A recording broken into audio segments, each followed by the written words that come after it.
तजज़िया car हबीब अकरम साहब भी हमारे साथ मौजूद है। हबीब साहब, आप किस तरह से देख रहे हैं सिफारती केबल का जो मामला है वो अदालत के बाहर भी अदालत के अंदर भी ज़ेर बहस रहा, लेकिन आज चीफ जस्टिस ने अहम रिमार्क्स दिए। उन्होंने कहा कि अदालत का फोकस जो है वो सिर्फ डिप्टी स्पीकर की रूलिंग पर है और जो पॉलिसी मैटर्स हैं हम उनमें नहीं पढ़ना चाहते। ये किस तरह देख रहे हैं आप इन रिमार्क्स को? देखिए, चीफ जस्टिस की तरफ से ये कहा जाना पाकिस्तान के अंदर निहायत ही सेहतमंदाना तर्ज अमल की निशानदेही करता है। उसकी वजह यह है कि माजी में हम पाकिस्तान के अंदर ऐसी अदालतें देख चुके हैं कि जो पॉलिसी के मामलात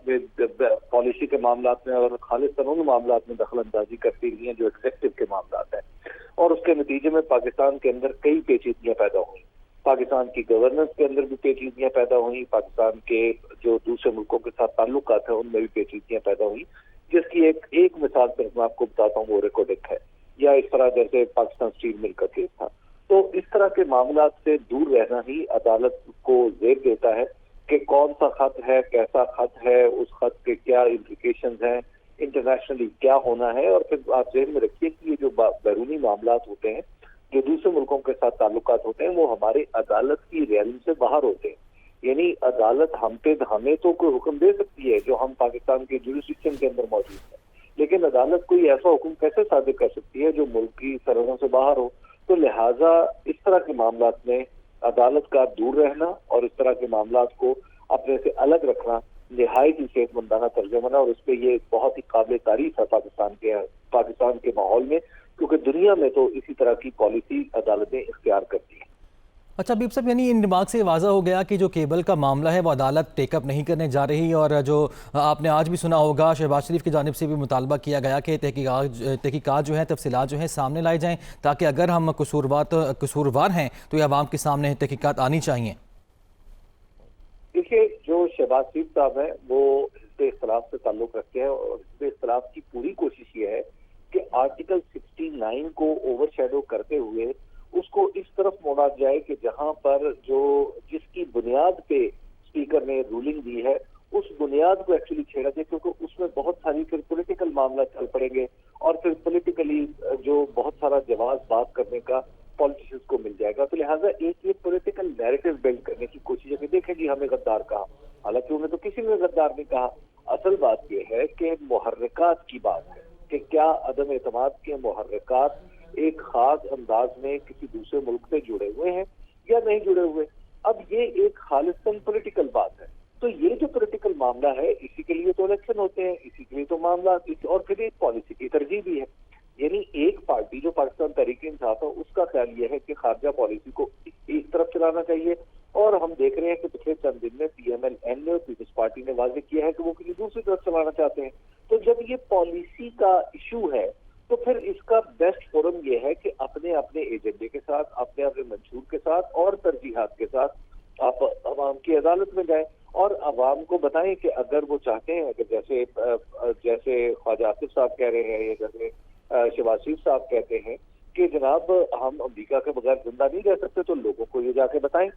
और अगर कोई शख्स ये बताना चाहता है कि नहीं जी हम अमेरिका के बगैर जिंदा रह सकते हैं, तो बिल्कुल ये भी जाके बताएं। तो अगर सिर्फ पाकिस्तान के वोटर जिस तरह फैसला करना चाहे वो फैसला कर ले कि जनाब पाकिस्तान का वोटर अगर वेस्ट ओरिएंटेड खारजा पॉलिसी चाहता है तो बिस्मिल्लाह, और अगर पाकिस्तान का वोटर एक खास तरह की पॉलिसी चाहता है तो बिस्मिल्लाह। ये तो वोटर का डिसीजन है, क्योंकि अब ये डिसीजन सिर्फ वजारत खारजा कर ही रहा, क्योंकि अब ये पब्लिक रेल में आ गया है। अब ये एक पॉलिटिकल नैरेटिव का हिस्सा बन चुका है, जिसका बेहतरीन फैसला जो है वो वोट ही कर सकता है।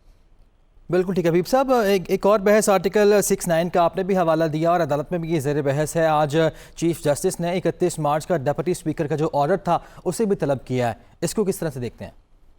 देखिए, हमने अभी जो आर्टिकल 63 के ऊपर जो सदारती रेफरेंस है उसके ऊपर हमने देखा कि एक बहुत मबगत से उसके ऊपर हतमी कोई फैसला नहीं आया, लेकिन अदालत के अंदर जो बात हुई, अदालत से बाहर भी जो बात होती रही, मुख्तलिफ जो हमारे जो वकला है वो बात करते रहे, वो ये कहते रहे कि अगर प्लेन रीडिंग करें, प्लेन रीडिंग का मतलब यह है कि किसी दूसरी और तीसरी तरफ ना जाए, बल्कि सिर्फ उस आर्टिकल को पढ़े और देखें कि इसके अंदर क्या लिखा हुआ है। तो इस बुनियाद पे, यानी प्लेन रीडिंग की बुनियाद पे आर्टिकल 63 से ये मतलब अखज़ किया गया कि कोई शख्स जो अपनी वफादारी बदलना चाहता है असेंबली में या फ्लोर क्रॉसिंग करना चाहता है, तो उसको ये हक तो हासिल है, लेकिन उस हक जब वो हक की इस्तेमाल कर लेगा तो ज्यादा से ज्यादा वो उसे अपनी सीट छोड़ना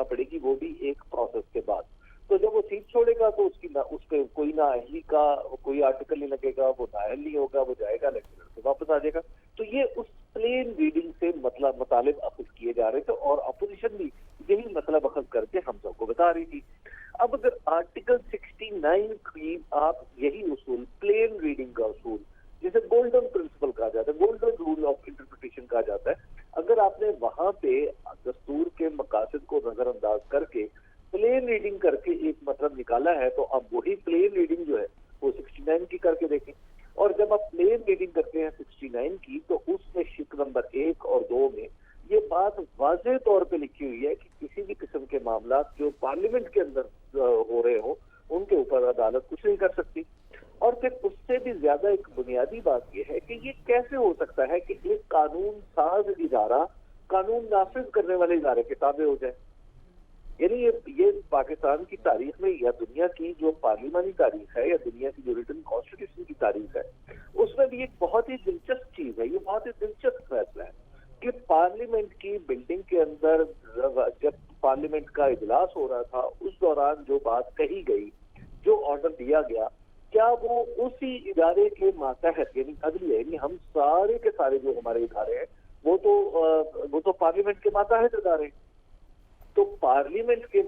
यानी एक मातहत इदारा बिल अपने से ऊपर वाले इदारे के बारे में सोचना शुरू कर दे और उसके ऊपर उसके उसूल और ज़वाबित को अपने पास ला के चेक करना शुरू कर दे। ये बिल्कुल ऐसे ही है कि हम अगर एक खास मामले में कहें कि जो आईजी की जो किसी मामले में तफ्तीश है, आईजी ने एक मीटिंग तलब की, उसके अंदर डीआईजी और सीनियर अफसर बैठे हुए थे और बाद में उनसे नीचे वाले किसी फोरम ने ये कहा कि नहीं जी हम ऊपर वाले फोरम को नहीं मानते, ये तो नहीं हो सकता। तो लिहाजा ये एक बहुत ही नाजुक मामला है जिसके ऊपर इस वक्त हमारी अदलिया गौर कर रही है। तो अदलिया को हमारे जितने भी चीफ जस्टिस आ गए, हमारे जितने भी जो लोग इस वक्त जो हमारे पैक्स पे जो मौजूद जज साहिबान है, ये कानून को बिल इत्तेआब जानते भी हैं और समझते भी हैं। तो जब जानते और समझते हैं तो इसलिए उनके लिए ये फैसला करना थोड़ा मुश्किल काम है कि वो किस तरह अपने आप को तैयार करें कि वो पार्लियामेंट के अंदर जाए, यानी पार्लियामेंट के अंदर की प्रोसीडिंग को अपने ज़ेरे समात ले आए। यानी आज अगर चीफ जस्टिस ये कह रहे हैं कि हम हुकूमत का टेक्निकली वो मतलब नहीं है जो पार्लियामेंट का है, यानी हुकूमत की पॉलिसी को तो हम डिस्कस नहीं करेंगे,